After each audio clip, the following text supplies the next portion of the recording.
Welcome everyone, Costin here on Serious Gaming with the final update on the visual downgrade situation for The Witcher 3 Wild Hunt and about the troubled development of The Witcher 3 as well. First things first, is the game downgraded compared to what we saw at VGX 2013, E3 2014 in both the Sword of Destiny trailer and the 35-minute gameplay demo? Yes, it is. And this is something CD Projekt themselves admitted in an interview with Eurogamer. And we're not talking here about random developers from CD Projekt. We're talking here about Marcin Eventski, CEO and co-founder of the company, Adam Badansky, who's the studio head of CD Projekt, and Mikhail Platko, who's the global communications manager. Very important people in the fucking company. And they sat down and they admitted that the graphics were changed, toned down, right? That they had to change things to actually make the game work.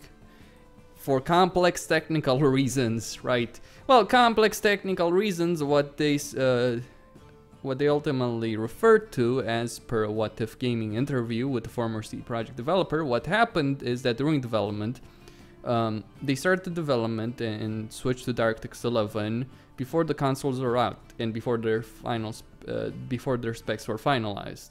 And that was in 2013, right? And then the consoles were finalized, they were finished, and they realized they couldn't achieve the graphical quality that they wanted.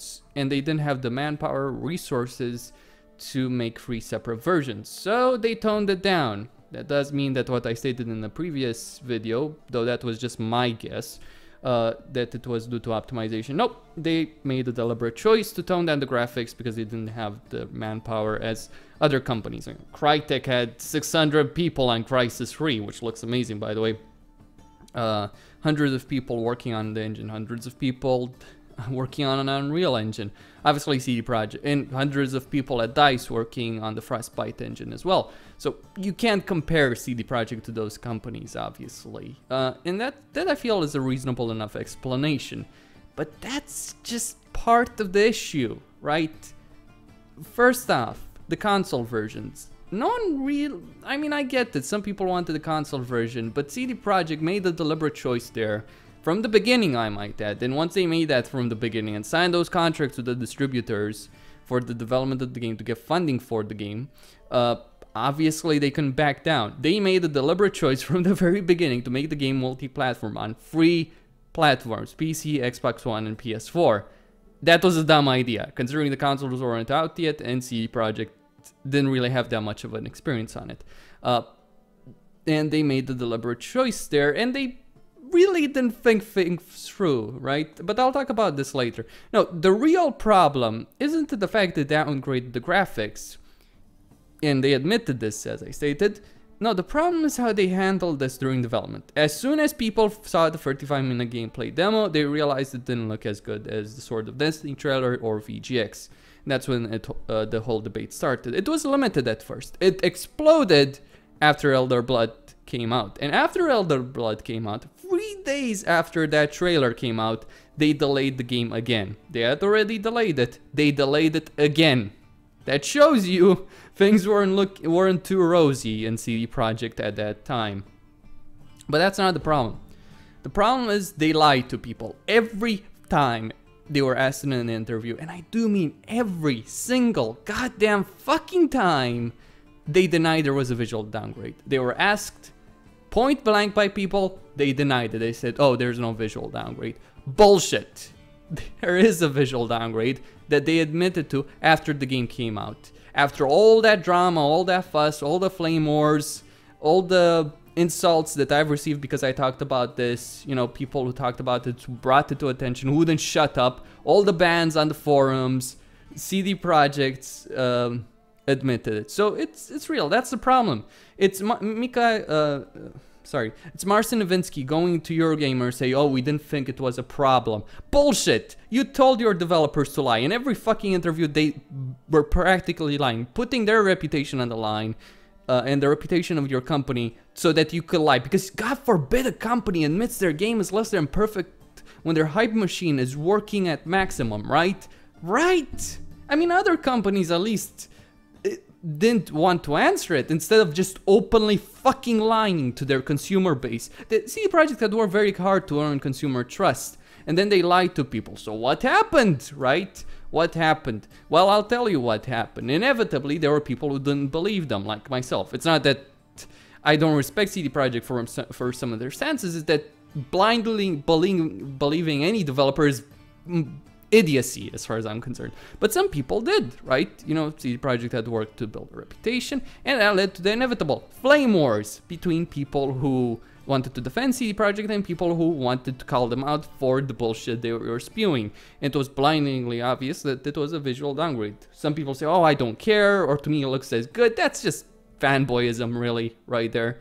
And it led to flame wars on the forums. Moderators on the Witcher boards complaining about, oh, we're tired of the visual downgrade. Well, you should take that up with CD Projekt because they're the main reason this happened. If they had gone out and admitted this while the game was in development, you would never had the whole debate about the graphical downgrade getting as toxic as it did on the official forums and other forums. You should have looked at the Steam forums days before the game came out.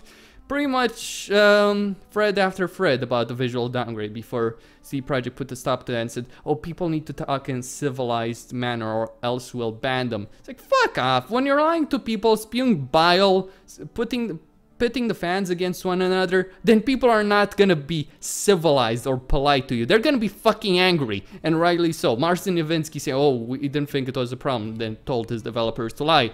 And then it's like, oh, we had nothing to hide. While his developers lied in interview after interview, with a developer a few days before the game came out having the audacity to say, oh, people shouldn't compare trailers to actual gameplay footage. Okay, what about the 45-minute gameplay demo to the fucking Elder Blood trailer? Because 45-minute gameplay demo looked better than Elder Blood. And Elder Blood is pretty much how the game looks. Some changes.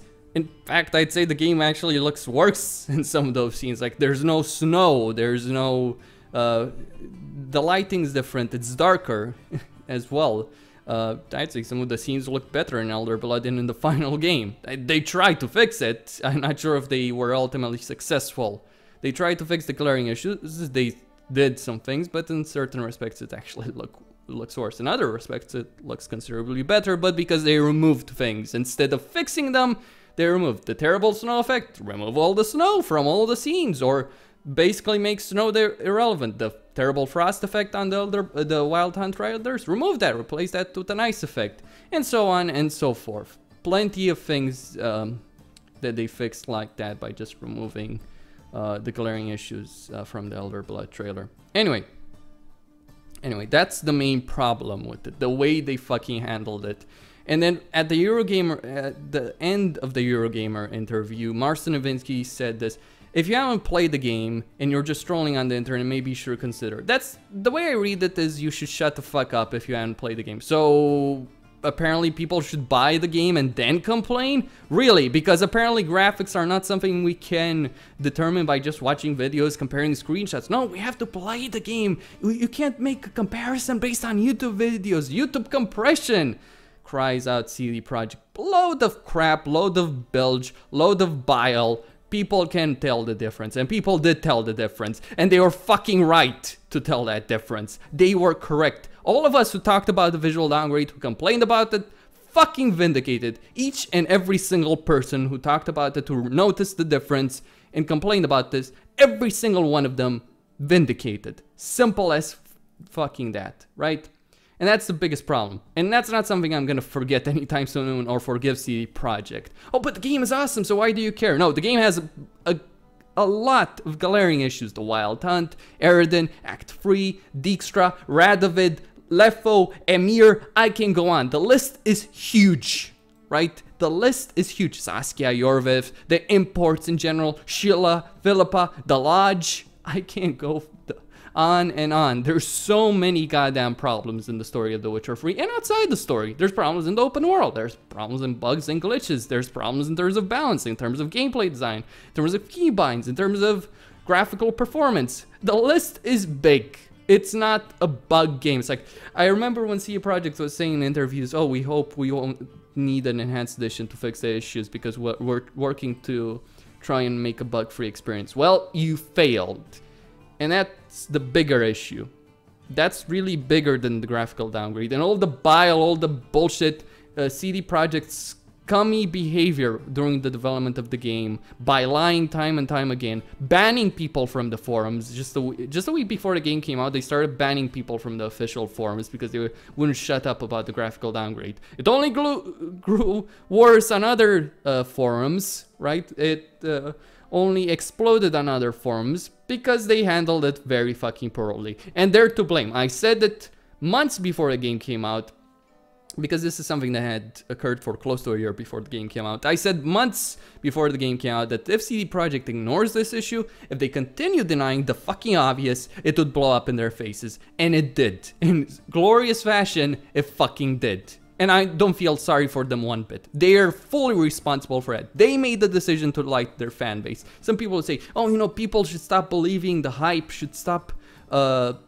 blindly trusting companies. When a company works hard to earn the trust of consumers, when they spend a good amount of money on a PR campaign to earn the trust of consumers, when they openly state time and time again that they respect their consumers, that they value consumer feedback, what is that company not blameless when it turns around? Is that company blameless when it turns around and lies to its fucking consumer base? Yes, CD Projekt, you sure as shit give a fuck about your fans when you lie to them, when you take the piss on them with stuff like this. This is not a small fucking issue. This affects their image as a whole as a company. They're no better than Namco Bandai or EA. In fact, I'm getting a better image of EA. At least EA, you know, at least with EA, I don't have to deal with this bullshit as of late. EA learned their lesson, right? EA understood that if they continue lying, that consumers would hang them from a fucking tree. So they stopped lying to people. And yes, they still engage in shitty DLC practices, nothing new, but they're not lying about the situation when it comes to that. They're not spewing as much bullshit as they did before, and I'm glad about that. You know, Dragon Age Inquisition, for instance, I was pleasantly surprised with that game. I expected a hell lot more from The Witcher 3 than I ultimately got, and it's not like my expectations were up there. It's gonna be the most amazing game ever. No, I expected it to have problems. But it had considerably more problems than I actually thought it would. far, far more. And this leads to the troubled development of the game. You see, when the development of the game started, CD Projekt had some very lofty goals that they failed to actually achieve, as far as I'm concerned. They wanted to make a game on 3 platforms that look amazing, had superb gameplay, had superb side quests, meaningful side quests, right? Be compared to the fetch quest situation as we do right now. No, just adding a bunch of dialogue and some story to it doesn't change the fact that on a gameplay level, it's the same thing in every fucking monster contract. Go to the board, pick up the contract, go to NPC, talk with him, set the price, then hunt the monster with your senses, kill the monster, go back, collect your reward, rinse and repeat every fucking time. Every time this happens in every goddamn contract. Some are more interesting than others, certainly. Some have an interesting backstory, but on a gameplay level, that's what every single contract is all about. Simple as that. And that's quite disappointing compared to what what I would have liked to see when what they said. Oh, we're gonna try and avoid that. We're gonna try and make meaningful side quests. Well, you failed on that subject, and it's because of their their insane plan of developing a very big game with a lot of content, a huge amount of content, a lot of hours that you could play in the game. You know, one of the biggest open worlds ever made, at least at least one that's not procedurally generated. Big game, huge world, lots of meaningful content, good gameplay, amazing graphics, superb story in the main story. Superb main story, which is something that open world games have struggled with. Fallout New Vegas, yeah, okay, Fallout 3 to a certain degree as well, I guess. But overall, open world games have always struggled with making a good story, and Witcher 3 also struggles with that. Though it does it better than other games, it still has its own fair share of problems, and that's because of how things went. It's like, CD Projekt wanted all these things on a 15 million development budget, 25 million in marketing from distributors, partners, 15 million that they put towards developing the game, right? Just 15 million. That grew to 30 million by the time the development of the game was over because they delayed it twice. and they had to double the size of the team, or even triple it, actually, as far as I know, compared to what they started with. They started the development of the game with less than 100 people. They grew to over 200 by the time it was over, maybe even close to 300. And they had to take everyone that was working on Cyberpunk towards the end of the development to finish The Witcher 3. That's how badly they fucked this up. This was, I would say, lunacy on their part, what they were planning to. Let's make one of the biggest open world games ever made. On top of that, it has to have all this meaningful content. It has to have superb graphics. It has to have a superb story, right? And we want to do this while also starting development on Cyberpunk. And the development on Cyberpunk actually affected things quite badly on a story level, because the lead writer, Sebastian Siefen, who had been the dialogue writer of The Witcher 1, had become the lead writer of The Witcher 2. Although he was involved in many of the things in The Witcher 3, he eventually left to work on Cyberpunk, and he's still part of the Cyberpunk team as the lead writer of Cyberpunk 2077, which is why people should be excited for that game, because the people who wrote Witcher 3 are basically the B team. The Witcher 2 was mostly written by John Barkovich, who left CD Projekt before Witcher 3 development started, and Sebastian Siefen. They wrote most of the political plot, including Lefo, Henselt, Lorido, Roach, I believe, or much of Roach anyway. The way John Barkovich, who I talked to actually on Social Bioware, he was a user there, he talked to people in the Witcher 2 thread there, and I asked him point blank who had written what, and he told me, you know, things like Philippa, things like Lefo, Henselt, and so on and so forth. Most, the Conclave, Radovid, all that, the people who wrote the best parts of The Witcher 2 had left either the company or had left the Witcher team while the game was still in development. Terrible fucking idea, I gotta say, and we got the B team. Marcin Eventski had been a writer for The Witcher 1, though he had only handled the English version of The Witcher 2, but he was more of a secondary writer, unlike Sebastian Siefen. He had written additional dialogue for The Witcher 1 and had helped to the English version of The Witcher 3, but had mostly been a gameplay designer, as per the credits for The Witcher 2. He had not written The Witcher 2, which I consider far better than The Witcher 1. So Witcher 3 was written by the B team, and it shows. It really fucking shows, and it's something that the developers themselves have admitted.